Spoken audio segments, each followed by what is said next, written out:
200 करोड़ की सौगात, बोले गाय गोबर की बात करना कुछ लोगों ने बना दिया गुनाह, हमारे लिए गाय गुनाह नहीं माता है। ओमिक्रॉन से जंग जीतने के लिए तैयार दिल्ली सरकार, सीएम केजरीवाल बोले रोजाना 1 लाख केस हैंडल करने की तैयारी। देश में ओमिक्रॉन की बढ़ रही रफ्तार, ओमिक्रॉन का आंकड़ा पहुंचा 250 के पार, 16 राज्यों तक फैला ओमिक्रॉन। लुधियाना कोर्ट ब्लास्ट में घायल हुए लोगों से सीएम चन्नी ने की मुलाकात, हादसे में एक की मौत, जांच के लिए पहुंच रही NIA NSG.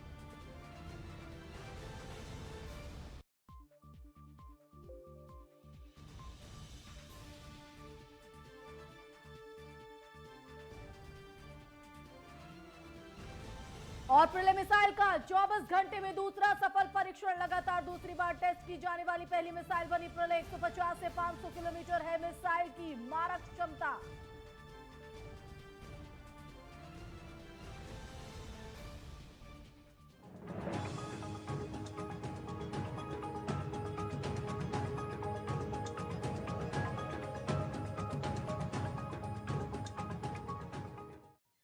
Vande Mataram, Delhi live में आप सभी का स्वागत है और मैं हूं आपके साथ आशिमा त्यागी। दिल्ली में अकाली दल को एक तगड़ा झटका लगा है। पंजाब चुनाव से ठीक पहले अकाली दल के सीनियर नेता सरदार कुलदीप सिंह भोगल ने दिल्ली में बीजेपी का दामन थाम लिया है। सरदार कुलदीप सिंह भोगल 1984 दंगे के अखिल भारतीय दंगा पीड़ित राहत कमेटी के सचिव अध्यक्ष रहे हैं। सरदार कुलदीप सिंह भोगल मनजिंदर सिंह सिरसा के नजदीकी हैं और माना जा रहा है कि उन्हीं के इशारों पर ये ज्वाइनिंग हुई है। तो दिल्ली में बीजेपी पंथ मार्ग पर प्रदेश अध्यक्ष आदेश गुप्ता और अन्य लोगों ने कुलदीप सिंह बघेल को बीजेपी की सदस्यता दिलाई। इस मौके पर उन्होंने एक बार फिर बीजेपी को सिख हितैषी पार्टी बताते हुए कहा कि बीजेपी की एक ऐसी पार्टी है जिन्होंने सिखों के हितों के लिए काम किया। साथ ही कहा कि हम बीजेपी को पंजाब चुनाव में भारी मतों से जीत दिलाएंगे और आने वाले वक्त में मनजिंदर सिंह सिरसा के साथ और भी सिख नेता बीजेपी को ज्वाइन कर सकते हैं।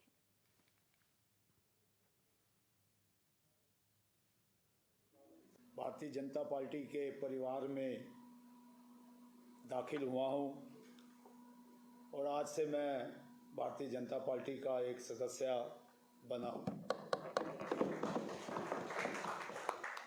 45 साल के करीब मैं सियासत में आया। पहले मेरे पिता जो श्री अटल बिहारी वाजपेयी जब हमारे इलाके से इलेक्शन लड़े थे जनसंघ की टिकट पर, वो जीते थे वहाँ से। आज भी मुझे खुशी इस बात की है कि आज मैं उन वाजपेयी साहब के उसी परिवार में आया हूँ। तो सरदार कुलदीप सिंह भोगल बीजेपी में शामिल हो गए हैं। तो लगातार दल बदल की राजनीति जारी है और इसी कड़ी में अब सरदार कुलदीप सिंह भोगल का नाम भी शामिल हो गया है। सरदार कुलदीप सिंह भोगल वो शख्स हैं जिन्होंने 1984 दंगों के दौरान काफी अहम भूमिका निभाई थी और इस कमेटी के अध्यक्ष भी रहे हैं। तो वहीं दिल्ली के डिप्टी सीएम मनीष सिसोदिया ने गेस्ट टीचर्स और कॉन्ट्रैक्ट टीचर्स को खुश करते हुए उनकी सैलरी बढ़ा दी है। डिप्टी सीएम ने शिक्षा निदेशालय को निर्देश दिए कि दिल्ली के गेस्ट टीचर्स और कॉन्ट्रैक्ट टीचर्स की सैलरी बढ़ाई जाए।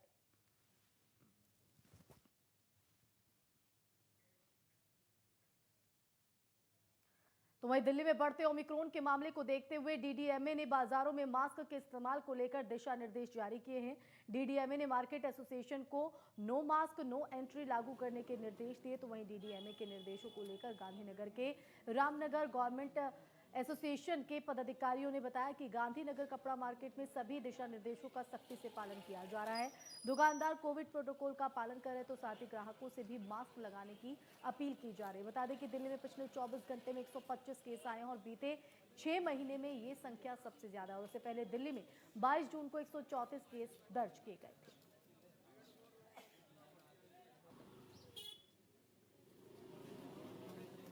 हमारी मार्केट पहले से ही पूर्ण रूप से तैयार ही कह सकते हैं। वैसे ऐसी बीमारी ना ही आए तो ज़्यादा बढ़िया, प्रभु से यही कामना करते हैं। लेकिन जिस तरह से अब माहौल देख रहे हैं, हमारी मार्केट पहले से तैयार है।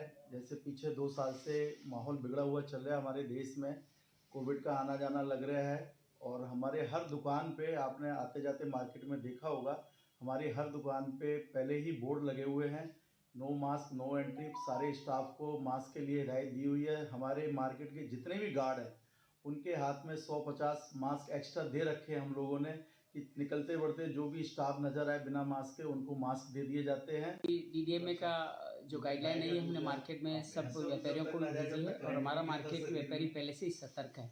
उन्होंने अपनी दुकानों में लिख भी रखा है no mask no entry. Social distancing का पालन कर रहे हैं और बार बार हाथ धोने की भी सबने सैनिटाइजर भी लगा रखे हैं।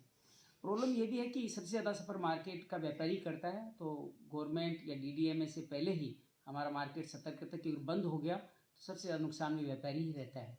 उसको किराए चुकाने पड़ते हैं, तनख्वाहें चुकानी पड़ती है और जो जिसको भी उधार दे देते हैं उधार बाकी भी लंबी हो जाती है, डूब जाती है। तो इसलिए तो दिल्ली में ओमिक्रॉन के केस लगातार बढ़ते जा रहे हैं और ऐसे में लोगों को लगातार जागरूक किया जा रहा है। वैक्सीनेशन और सतर्कता के लिए एसडीएम और गोपालपुरी की डिस्पेंसरी की तरफ से वैक्सीनेशन ऑन रोड पर एक मुहिम चलाई गई, जहां पर उन लोगों को वैक्सीन लगाई जा रही है जो या तो रिक्शा चालक हैं या रेडी पटरी पर सामान बेचते हैं। ऐसे लोगों को जागरूक कर और कोरोना के खतरे से बचाव के लिए वैक्सीन लगाई जा रही है। बता दें कि कोवैक्सीन कोविशील्ड वैक्सीन दोनों का प्रयोग किया जा रहा है और एसडीएम की तरफ से इस तरीके की मुहिम के जरिए रोजाना कुछ ही घंटों में करीब 150 से 200 लोगों को वैक्सीन लगाई जा रही है।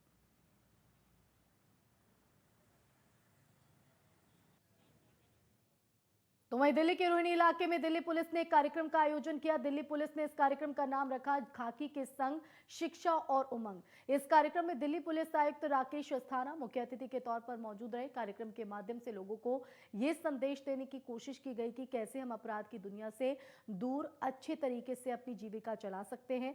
पुलिस आयुक्त राकेश अस्थाना ने लोगों को जागरूक करने और अपराध से दूर रहने के बारे में कई प्रमुख बातें बताई और सामुदायिक पुलिसिंग पर जोर दिया। कार्यक्रम में दिल्ली पुलिस आयुक्त राकेश अस्थाना के साथ दिल्ली पुलिस के अन्य स्पेशल सीपी, जॉइंट सीपी और अन्य आला अधिकारी भी मौजूद रहे। साथ ही ओलंपिक पदक विजेता रवि दहिया और कई अन्य लोग भी मौजूद रहे ताकि उन्हें देखकर आने वाली युवा पीढ़ी को प्रेरणा मिल सके। बहरहाल इस कार्यक्रम की पुलिस आयुक्त ने जमकर सराहना की और समाज के लोगों के साथ साथ दिल्ली पुलिस के जवानों को भी कम्युनिटी पुलिसिंग पर जोर देने के निर्देश दिए। ये जो प्रोग्राम आज हुआ बेसिकली हमारा एक कम्युनिटी पुलिसिंग इनिशिएटिव है। यहाँ के जो युवा वर्ग को शिक्षा के साथ खेल में जोड़ना और अगर इस तरह का कोई अट्रैक्शन है कि क्राइम की दुनिया में जा सके उस तरफ से उनको पीछे खींचकर समाज की जो मेन धारा है उसमें जोड़ना है। और युवा वर्ग जो कि हमारे देश का भविष्य है तो उनको शिक्षित भी होना चाहिए, स्वस्थ भी होना चाहिए और समाज के डेवलपमेंट के लिए पॉजिटिव कंट्रीब्यूशन भी उनको करना चाहिए। तो वही पूर्वी दिल्ली नगर निगम को शिकायत मिली थी कि विश्वास नगर के एक गली के पास शराब का ठेका अवैध रूप से चलाया जा रहा है। मामले की जांच की गई तो शिकायत को सही पाया गया, जिसके बाद मेयर श्याम सुंदर अग्रवाल ने अधिकारियों को शराब के ठेके को सील करने के निर्देश दिए। अधिकारियों ने शाहदरा जिले के पर्श बाजार थाने से पुलिस बल की मांग की, लेकिन थाने के अधिकारियों ने पुलिस बल देने से इनकार कर दिया। अधिकारियों ने जब इस बात की जानकारी मेयर श्याम सुंदर अग्रवाल को दी तो वो standing committee chairman Veer Singh Pawar, Shahdara south zone की चेयरमैन हिमांशी पांडे और निगम अधिकारियों के साथ शाहदरा जिला पुलिस मुख्यालय पहुंचे। डीसीपी आर साथिया सुंदरम से मुलाकात कर फोर्स की मांग की गई। इसके बावजूद पुलिस फोर्स नहीं मिल पाई। पुलिस फोर्स नहीं मिलने के बावजूद श्याम सुंदर अग्रवाल निगम अधिकारियों के साथ ठेके पर पहुंचे। अधिकारियों को ठेका सील करने के निर्देश थे, लेकिन विरोध की वजह से ठेका सील नहीं किया गया। मेयर श्याम सुंदर अग्रवाल ने कहा कि जिस बिल्डिंग में शराब के ठेके खोले गए हैं उस बिल्डिंग को निगम की तरफ से सील कर दिया गया था, लेकिन निगम की इजाजत के बिना सील तोड़कर शराब का ठेका खोला गया। यहाँ पे सील को तोड़ा गया था, सील तोड़ के ठेका खोला गया है। हमने फर्स्ट वाला थाने के एसएचओ को 13 तारीख को लेटर लिख के ठोस मांगी थी, लेकिन दुर्भाग्य की बात है उसने उस ठोस के लिए आगे नहीं बढ़ाया। 18 तारीख को 3 घंटे हमारे कर्मचारी को बिठा के कह दिया गया कि ठोस नहीं है। कहीं ना कहीं पुलिस की और ठेका जिसने सील तोड़ी है उनकी मिली भगत नजर आती है। हम होम मिनिस्टर अमित शाह जी को इनके लिए लेटर लिखने वाले हैं, क्योंकि सील का तोड़ना संबंधित थाने के ऊपर सवाल उठाता है। तो यहाँ रुकेंगे बहुत छोटे से ब्रेक के लिए, जल्द लौटेंगे।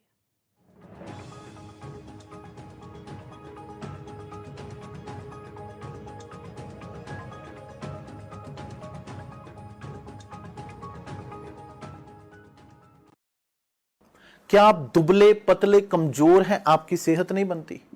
भूख कम लगती है, वजन नहीं बढ़ता? दरअसल मेन बात खाना पीना खाना नहीं है, मेन बात है खाया पिया लगना। और अगर खाया पिया लगेगा ही नहीं तो सेहत बनेगी कैसे? इसलिए हमारी संस्था सन्यासी आयुर्वेदा ने एक ऐसी दवा बनाई है जो कि आपके पाचन तंत्र को, आपके लीवर सिस्टम को ठीक करने का काम करती है, ताकि आप जो भी खाएं उसका पूरे का पूरा निचोड़ आपके शरीर को लगे, आपकी भूख बढ़े, खाया पिया सही से लगे, नया खून बने, हड्डियों में जान आए, वजन बढ़े, ताकत बढ़े, चेहरे पर नूर आए और आप मोटे तगड़े खूबसूरत पर्सनैलिटी के मालिक बन जाएं। यह दवा पूरी तरह से आयुर्वेदिक होती है। इसका शरीर पर कोई भी साइड इफेक्ट, कोई भी नुकसान या दुष्प्रभाव नहीं होता। लड़के लड़कियां दोनों इसका इस्तेमाल कर सकते हैं और पहले 15 दिन के अंदर ही आपको इसका असर महसूस हो जाएगा। सिर्फ 650 रुपए की पूरे 1 महीने की दवा होती है और आप इसे घर बैठे 01145454545 पर फोन करके दवा मंगवा सकते हैं। 2025 में जब ये हमारा राज्य जब ये 25 वर्ष का होगा, हम सबकी जिम्मेदारी है कि वो नंबर 1 का उत्तराखंड हो। 19-20 के तेर में ये दुनिया 25 की सोचने वाले हमने कनेक्टिविटी को विकास का मूल मानकर कार्य किया है। इसी का नतीजा है आज उत्तराखंड पर्यटन के मानचित्र पर और अधिक मजबूती के साथ अपनी सदानत छवि को उकेर रहा है। हर क्षेत्र में हम हो आगे, उत्तराखंड हो नंबर 1, मेरा उत्तराखंड हो नंबर 1। 18,000 करोड़ से भी अधिक की विकास योजनाओं का लोकार्पण व शिलान्यास किया जा रहा है, जिसमें दिल्ली देहरादून एक्सप्रेस वे भी शामिल है। इस एक्सप्रेस वे के बनने से दिल्ली से देहरादून की दूरी मात्र 2 घंटे में पूरी की जाएगी। कुछ वर्ष पूर्व ऐसा सोचना भी अकल्पनीय सा लगता था। मौसम से बदलाव है देखे, बीते कल ने आज देखे, पगडंडी ने सड़क देखी, नदियों ने पुल बनते देखे, हर दिन होता सुंदरता समृद्धि का संगम। हर क्षेत्र में हम हो आगे,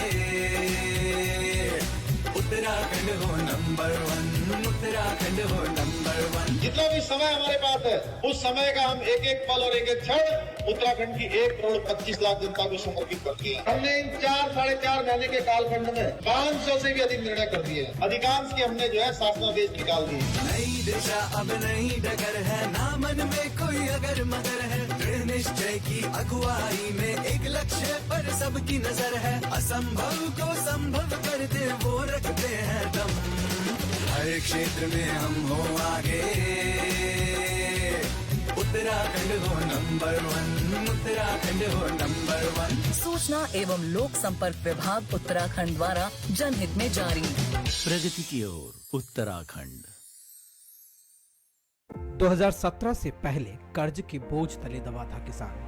2017 के बाद कर्ज माफी से हुआ है खुशहाल। फर्क साफ है। 2017 से पहले भैंस ढूंढने वाली पुलिस 2017 के बाद अपराधियों को काबू करती है। फर्क साफ है। 2017 से पहले जो लड़के हैं गलती हो जाती है बोलकर छूट जाते थे। 2017 के बाद उन अपराधियों पर होती है कार्रवाई। फर्क साफ है। 2017 से पहले मेरठ से दिल्ली पहुंचना था दूभर। 2017 के बाद दिल्ली बस 1 घंटे दूर। फर्क साफ है। जब पशुओं को मिलेगा प्यार और मिल्को मोर पशु आहार तो दूध बहेगा, मुनाफा बढ़ेगा। मिल्को मोर पशु आहार। खुदी को आजमाया है, कोई अंदाज आया। तुम में भी मैं हूँ, शुद्ध प्लस पान मसाला। अपने मोहल्ले की गोद में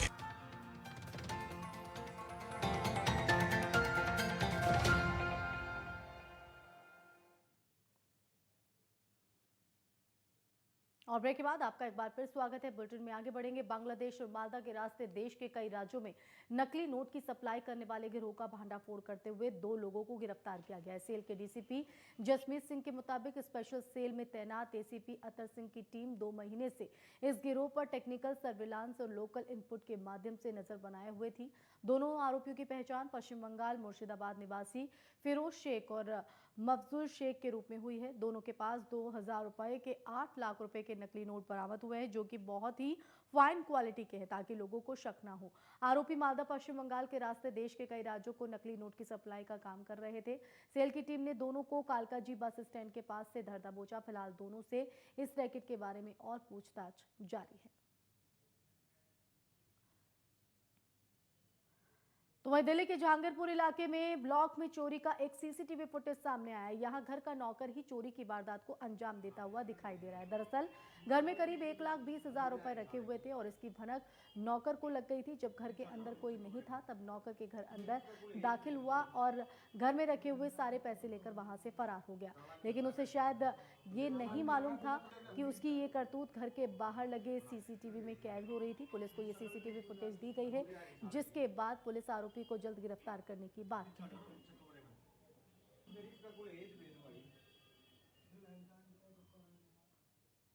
तो वहीं दिल्ली में लुटेरों के अंतर्राज्यीय गिरोह का पुलिस ने खुलासा किया है। पुलिस ने 2 लुटेरों को गिरफ्तार किया। इनके पास से लूट के मोबाइल फोन, सोने की अंगूठी, नकदी, लूट में इस्तेमाल किए गए वाहनों को बरामद किया गया। वहीं गिरफ्तार करने के लिए करीबन 10 किलोमीटर तक का इनका पीछा किया गया।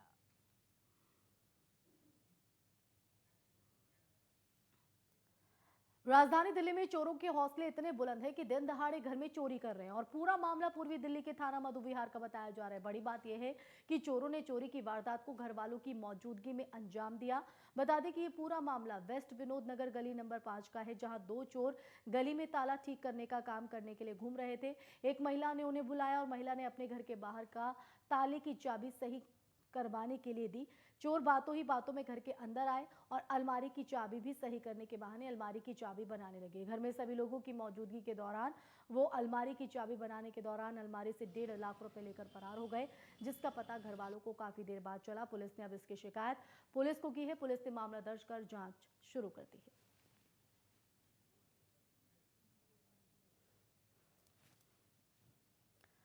साउथ दिल्ली के नारकोटिक स्क्वाड की टीम ने गुप्त सूचना के आधार पर छापेमारी करते हुए अवैध शराब तस्करी के मामले में एक बुटलेगर को गिरफ्तार किया है। गिरफ्तार आरोपी के कब्जे से 15 कार्टून शराब बरामद की गई तो मारुति स्विफ्ट डिजायर कार को भी बरामद किया गया। गिरफ्तार आरोपी की पहचान रामदयाल निवासी लखरपुर फरीदाबाद हरियाणा के रूप में की गई है। दिल्ली डीसीपी विनीता मेरी जेकर ने मामले की जानकारी देते हुए बताया कि क्षेत्र में बढ़ते अपराध के मामलों पर अंकुश लगाने के लिए लगातार दिल्ली पुलिस से इलाके में पेट्रोलिंग की जा रही है। नारकोटिक स्क्वाड टीम को एक गुप्त सूचना प्राप्त हुई और अवैध शराब के 15 कार्टून के साथ एक बुटलेगर को नारकोटिक्स टीम ने पकड़ा है और कार बरामद कर ली है।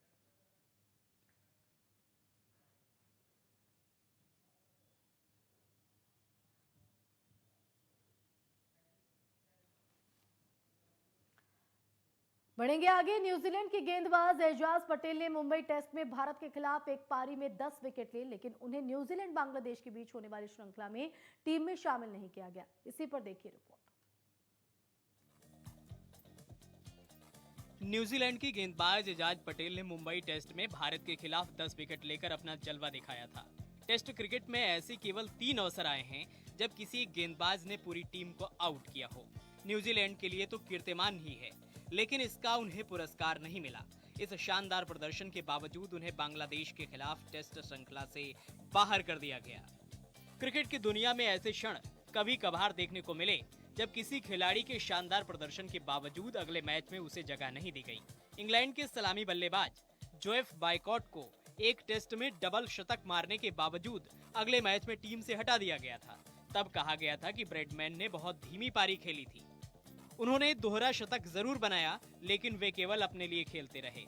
ऐसा भी कुछ अवसरों पर हुआ कि बेहतर प्रदर्शन करने वाले किसी खिलाड़ी को टीम से इसलिए हटना पड़ा कि पिच मैदान उसके अनुकूल नहीं था।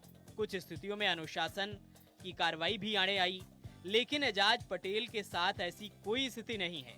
इससे पहले जिमलेकर और अनिल कुंबले ने ही एक पारी में 10 विकेट लिए थे और वह बांग्लादेश के खिलाफ खेलने के लिए पूरी तरह तैयार थे। न्यूजीलैंड और बांग्लादेश के बीच टेस्ट सीरीज होनी है। बुधवार को इस सीरीज के लिए टीम की घोषणा की गई। टीम में एजाज पटेल का नाम नहीं था। वह भारत के खिलाफ एक पारी में 10 विकेट लेने वाले क्रिकेट इतिहास के सिर्फ तीसरे गेंदबाज हैं। सेलेक्टर्स ने न्यूजीलैंड में होने वाली इस टेस्ट सीरीज के लिए एजाज पटेल को टीम में न शामिल करने का अजीब तर्क दिया है। उनका मानना है कि न्यूजीलैंड की परिस्थितियों की वजह से एजाज को टीम में शामिल नहीं किया गया। न्यूजीलैंड के हेड कोच गैरी स्टीड ने कहा, एजाज पटेल ने भारत में जिस तरह से प्रदर्शन किया वो कमाल था। इसके बावजूद टीम में उनको जगह न मिलने से लोगों को थोड़ा अजीब लग सकता है, लेकिन हमने हमेशा ही परिस्थितियों के हिसाब से टीम चुनने में यकीन किया है। न्यूजीलैंड और बांग्लादेश के बीच 1 जनवरी 2022 से 2 मैचों की टेस्ट सीरीज खेली जानी है। बांग्लादेश की टीम न्यूजीलैंड का दौरा करेगी। इस सीरीज के लिए कीवी टीम के 17 खिलाड़ियों को चुना गया है। केन विलियमसन भी टीम का हिस्सा नहीं है। टॉम लाथम न्यूजीलैंड टीम के कप्तान बनाए गए हैं। Bureau report, network 10।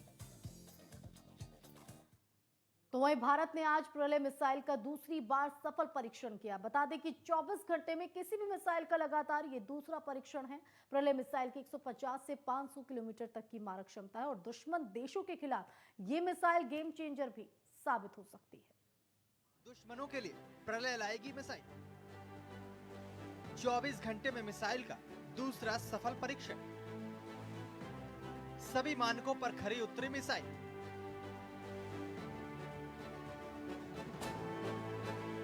भारत ने आज सतह से सतह पर मार करने वाली बैलिस्टिक मिसाइल प्रलय का सफलतापूर्वक परीक्षण किया है।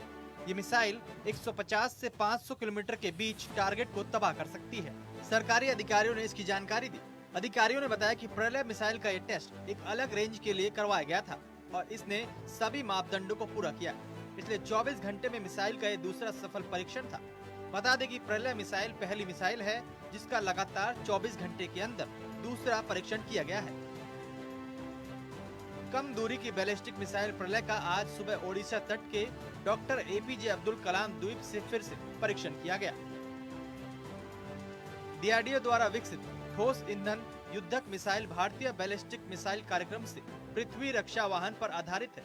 सतह से सतह पर मार करने वाली मिसाइल की पेलोड क्षमता 500 से 1000 किलोग्राम की है। छोटी दूरी में अपने दुश्मन मिसाइल को मार करने वाली ये सबसे सटीक मिसाइल मानी जा रही है। भारतीय सेना के बेड़े में इसे जल्द शामिल किया जाएगा। हालांकि इससे पहले इसके 1-2 और परीक्षण होंगे। यह मिसाइल 5 टन वजनी है। इसमें सॉलिड प्रोपेलेंट फ्यूल है। इसमें 500 से 1000 किलोग्राम तक के पारंपरिक हथियार लगाए जा सकते हैं। यह इनर्शियल गाइडेंस सिस्टम पर चलने वाली मिसाइल है।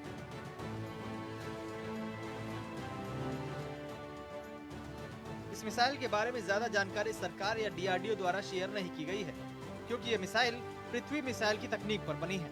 आपको बता दें कि यह भारत की 3 शॉर्ट रेंज बैलिस्टिक मिसाइल की तकनीक से मिलकर बनी है। प्रहार, पृथ्वी 2 और पृथ्वी 3 मिसाइल का इसमें मिश्रण है। प्रलय मिसाइल की टारगेट ध्वस्त करने की सटीकता 10 मीटर यानी 33 फीट की है। इसका मतलब ये है कि अगर टारगेट से 33 फीट के दायरे में यह मिसाइल गिरती है तो भी उतना ही नुकसान करेगी जितना सटीक निशाने पर गिरती तो करती। छोटी दूरी होने का ये फायदा है कि इसे आप देश की पश्चिमी या पूर्वी या उत्तरी सीमा पर तैनात करके दागते हैं तो सिर्फ वही इलाका नष्ट होगा जितने की आपको जरूरत है। बेवजह का नुकसान नहीं होगा। प्रलय मिसाइल की गति का खुलासा अभी तक नहीं किया गया है। अगर पड़ोसी देशों की बात करें तो चीन के पास इस तरह की डोंगफेंग 12 मिसाइल है, जबकि पाकिस्तान के पास गजनवी M11 और शाहीन मिसाइल है। इनमें से गजनवी 320 किलोमीटर, M11 350 किलोमीटर और शाहीन 750 किलोमीटर रेंज की मिसाइलें हैं। यानी कि प्रलय मिसाइल से दुश्मन के लिए प्रलय आना तय है। इससे यकीनन भारत की क्षमता बढ़ेगी और युद्ध में भारत के लिए मिसाइल गेम चेंजर साबित हो सकती है। Bureau report, network 10।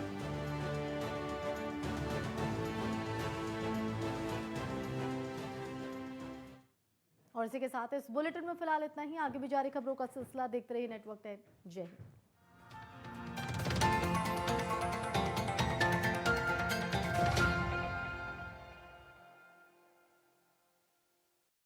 क्या आप दुबले पतले कमजोर हैं, आपकी सेहत नहीं बनती? भूख कम लगती है, वजन नहीं बढ़ता? दरअसल मेन बात खाना पीना खाना नहीं है, मेन बात है खाया पिया लगना। और अगर खाया पिया लगेगा ही नहीं तो सेहत बनेगी कैसे?